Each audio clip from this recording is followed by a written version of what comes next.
Chapter 19 Rebuilding Studies in Restoring Life. How does a parent recover from such a tragedy? How does a family rebuild its life? Anne turned to her diary. By committing everything she felt, pain, grief, fear, to its pages, she was able to mourn. On paper, she discovered she could recreate Charlie, play with him, sing to him, feel his pudgy hands on her cheeks. Anne tried to talk with Charles about it all. She hoped to make sense of her emotions, share her grief.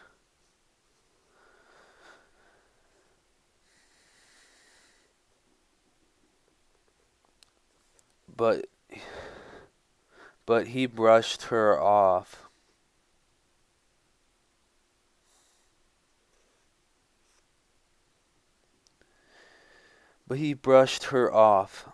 I went through it once, he said. I can't go through it again. He'd already begun picking up the threads of his old life. Back at Carol's laboratory 2 weeks after the baby was found, he studied cells under his microscope, scribbled notes on a nearby pad, and redesigned the flasks.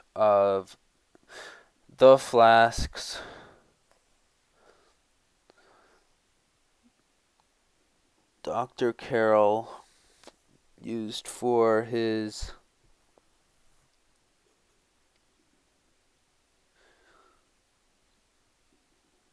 living tissue cultures.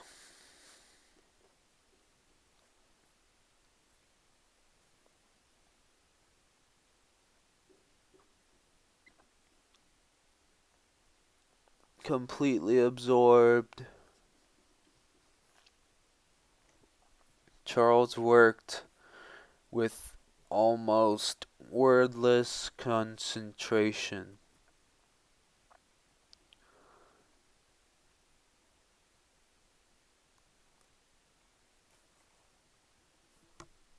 Human death was more than an abstraction, more than an abstraction now. It was the enemy.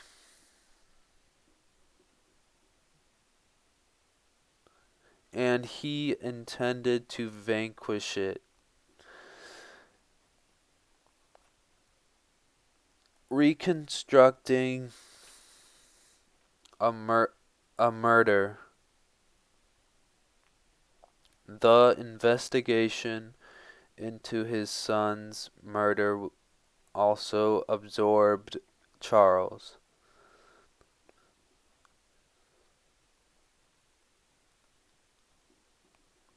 He grew obsessed with catching the criminals and insisted on staying in close contact with Colonel Schwarzkopf. On friendlier terms now, the two worked on the case incessantly. They talk, conferences, discussions, said Anne.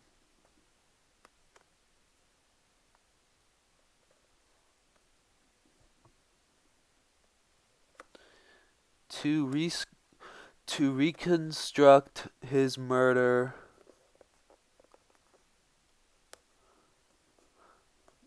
to try to understand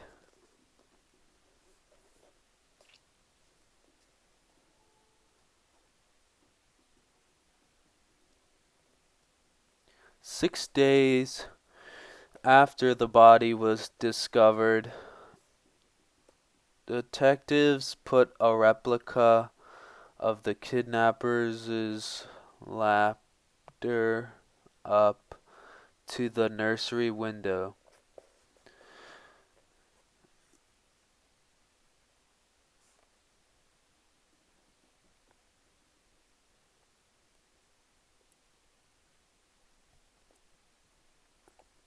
Carrying a flour sack the same weight as the child,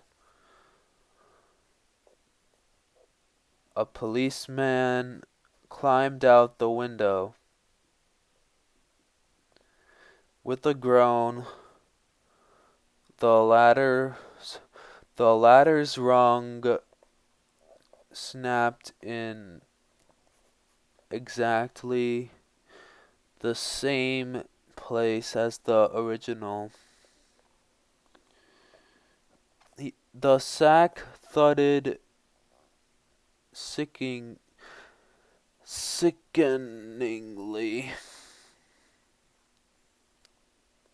to the ground. Inside, Anne covered her ears.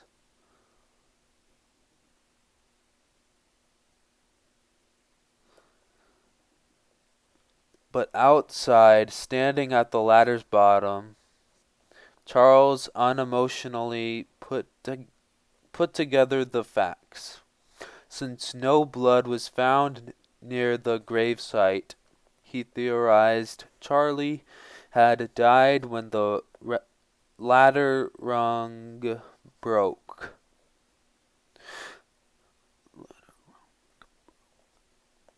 The baby must have been dropped just as the reenactment showed. Schwarzkopf agreed. Both men optimistically believed the baby's death had been instantaneous,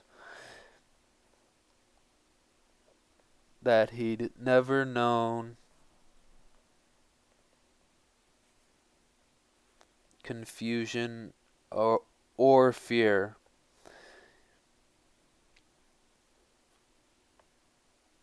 At the same time, state policemen dragged Dr. Condon from police station to police station to look at mugshots. Was this Cemetery John? Was this? Time and again, the old man shook his head. John Curtis, the shipbuilder who'd claimed to have been in contact with the kidnappers, confessed. His story had been a cruel hoax.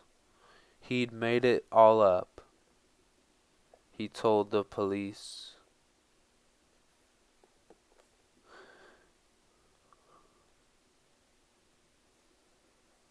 Because he'd been insane on the subject of the Lindbergh matter.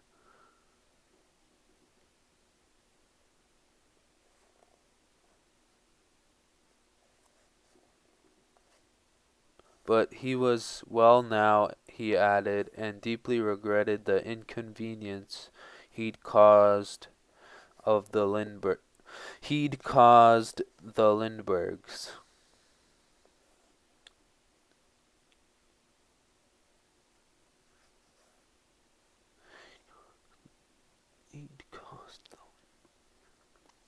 New Jersey prosecutors eventually found him guilty of obstruction of justice. The judge fined him $1,000 and sentenced him to a year in jail.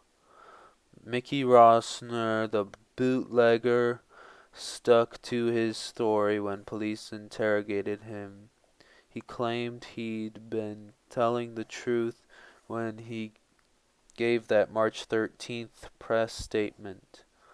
I had every reason to believe I was dealing with the kidnappers and the baby was alive and safe, he said, and he would testify to that in court. Schwarzkopf was convinced he'd made up the entire underworld story to bilk the Lindberghs and bask in the national spotlight, but without evidence to the contrary. Schwarzkopf had no choice. He let the con man go. Detectives also returned to the servants.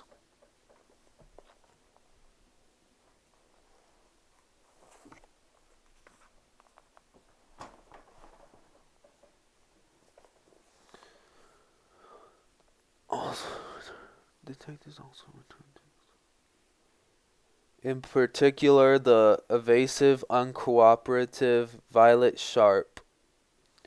During their second interview, they asked about her whereabouts on the night of the kidnapping. She'd gone to a movie, she replied. What was the movie called? They asked. What was it about? Violet claimed she couldn't remember. Then abruptly she changed her story. No, she hadn't gone to a movie. She'd really met someone named Ernie. She couldn't recall his last name, and they'd gone to a bar. When detectives returned to interrogate her a third time, she fainted, ending the questioning. Detectives believed she was faking it, but there was no faking the change in her physical appearance since the night Charlie had been taken. Once plump and rosy-cheeked, Violet was now pale and gaunt. She'd lost 40 pounds in a few months' time. On the morning of June 10th, police telephoned the Morrow estate to let Violet know they'd be coming by to escort her to the police station for yet another round of questioning. Hysterical, Violet poured poisonous cyanide into a glass. She used the stuff to clean the Morrows' silver, filled it with water, and gulped it down.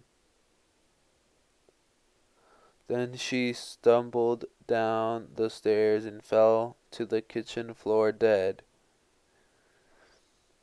The Morrow butler screamed. One of the other servants rushed to the phone to call the doctor, and Anne's brother, realizing the maid was dead, carried her body upstairs to her room and placed it on the bed. That was when Charles walked in. Hours earlier, he'd taken the pitifully small urn that held his son's ashes and flown by himself out over the Atlantic.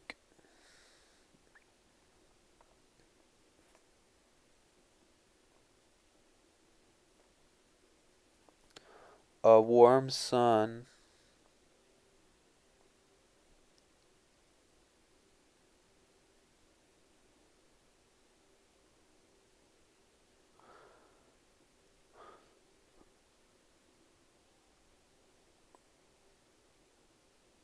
an endless blue horizon.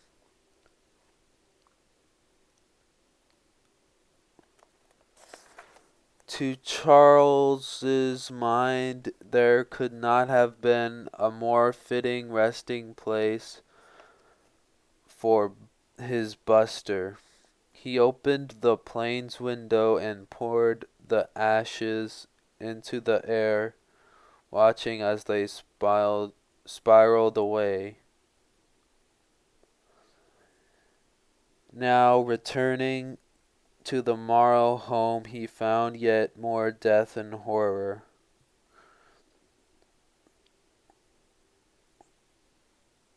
Anne would write to her sister Elizabeth, "Oh, what a terrible train of misery and sorrow this crime has pulled behind it. Will the consequences never cease?" But though everyone in the household was shaken, Charles remained outwardly calm. If internally he was distraught, he left no record of these feelings. "He has hold of things," Anne wrote. Police viewed Violet's suicide as an admission of guilt. Schwarzkopf continued to believe that more than one person had carried out the crime, and that Violet was their contact inside the house. But the day after her death, a, a bus driver named Ernie Miller came forward, stating that he did indeed have a date with Violet the night of the kidnapping. His story matched hers. There was no evidence linking her to the crime. With that, the case went cold. My Little Rabbit. On August 16th, 1932, Anne gave birth to her second son. The healthy baby boy weighed 7 pounds 14 ounces and had a nose just like Grandma Morrow and a dimple in his chin like his father's. When the doctor pronounced him perfect, both parents felt relieved. They'd worried that the strain of the past months on Anne might have harmed him. They called him John, although his mother preferred My Little Rabbit. Charles chided Anne that she'd wear the baby out, gazing at him so much, but she loved to look at him, stretching his mouth, wriggling, and his nostrils quivering with a yawn. Charles immediately issued a statement to the press in hopes of dousing the publicity sure to surround the baby's arrival. He begged the press to allow his family to lead the lives of normal Americans. Charles and Anne couldn't imagine returning to the Hopewell house. In fact, they hadn't lived there since June, though they told themselves it was because of the ghoulish sightseers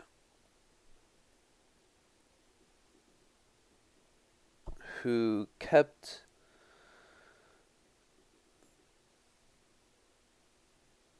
coming around.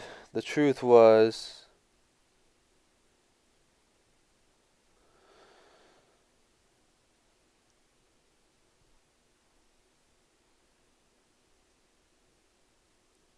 the place to them felt blighted.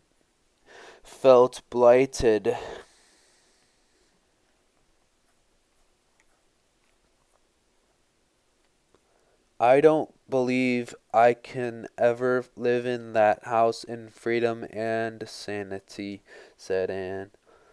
That window, that side of the house, the approaches, I shall always be trying to know just what happened in terror and curiosity and misery.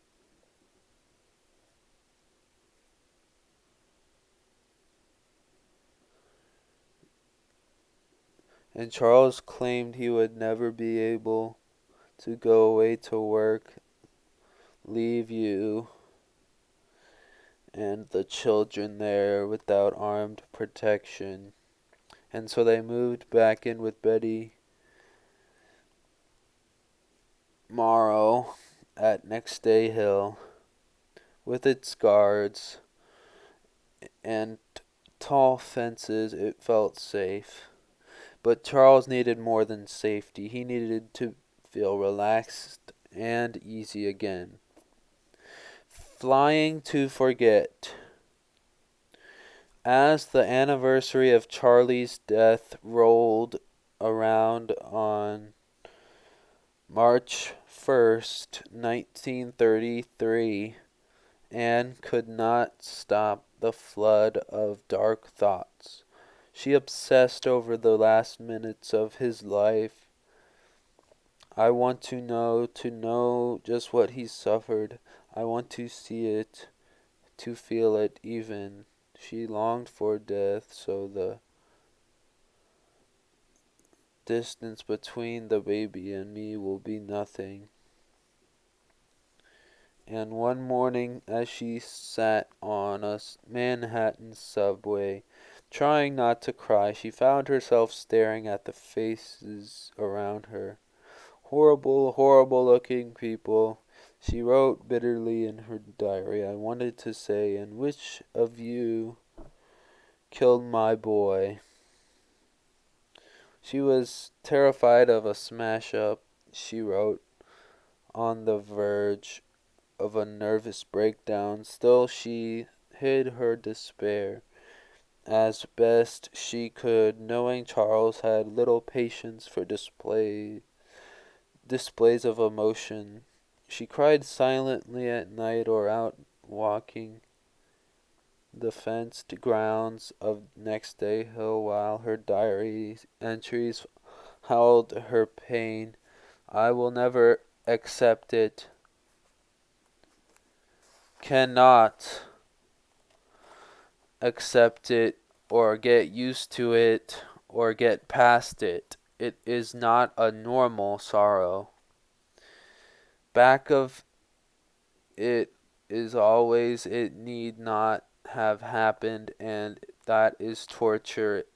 It will always be there and always hurting like something in your eyes. You are always conscious of it. Perhaps that was why she agreed to accompany Charles on another long-range survey flight to establish air routes for Pan Am.